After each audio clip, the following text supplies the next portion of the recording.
एक साहब ने पूछा है जो कि दिल्ली से हैं। उन्होंने पूछा है कि मुफ्ती साहब, सिक्योरिटी पर मकान लेना कैसा है।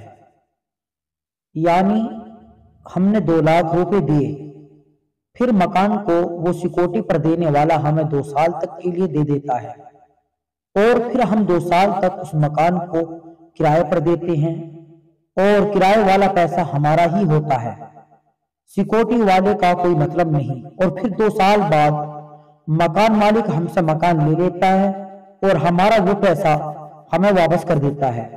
तो मुफ्ती साहब, ऐसा करना जायज है या नहीं?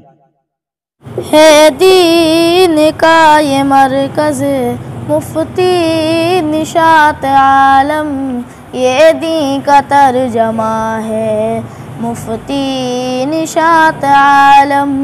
इनकी फिक्र तो देखो, इनकी तड़प तो देखो, तबलीग दीन का ये चैनल मुफ्ती निशात आलम।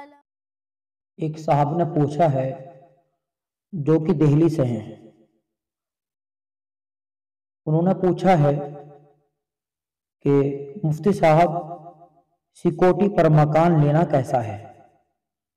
यानी हमने 2 लाख रुपए दिए, फिर मकान को वो सिक्योरिटी पर देने वाला हमें 2 साल तक के लिए दे देता है और फिर हम 2 साल तक उस मकान को किराए पर देते हैं और किराए वाला पैसा हमारा ही होता है, सिक्योरिटी वाले का कोई मतलब नहीं। और फिर 2 साल बाद मकान मालिक हमसे मकान ले लेता है और हमारा वो पैसा हमें वापस कर देता है।